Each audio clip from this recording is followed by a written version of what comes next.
যখন এই কুকুর প্রথমবার ডগ গাইড স্কুলে পৌঁছায় তো জানা যায় যে তার হাইট অন্যান্য কুকুরদের থেকে অনেক ছোট।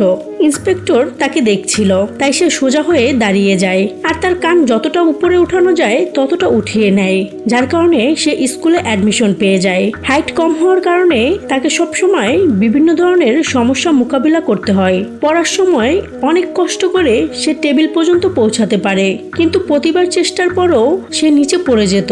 খাবারের সময় সে স্টার্ট বাটন চাপ দিতে পারত, কিন্তু স্টপ বাটন পর্যন্ত পৌঁছাতে পারত না, যার কারণে খাবার নষ্ট হয়ে যেত। আর সে শুধু তাকিয়ে তাকিয়ে দেখা ছাড়া আর কিছুই করতে পারত না। এই কারণে কুকুর তার বুদ্ধি লাগায় আর বইয়ের উপরে উঠে ক্লাস করতে থাকে, আর সে দ্বিগুণ পরিশ্রম করতে থাকে। যেমন তেমন ভাবে সে পরীক্ষা পর্যন্ত পৌঁছে যায়, কিন্তু সে অনেক বড় ভুল করে ফেলে, যার কারণে তাকে স্কুল থেকে বের করে দেওয়া হয়। এখন সে শুধু বাইরে থেকে বাকি কুকুরদের দেখতে পেত, যার কারণে তার স্বপ্ন ভেঙে যায়। তখনই তার নজর একজন অন্ধ মহিলার উপরে পড়ে। সে ট্রাকের সাথে ধাক্কা খেতে নিয়েছিল।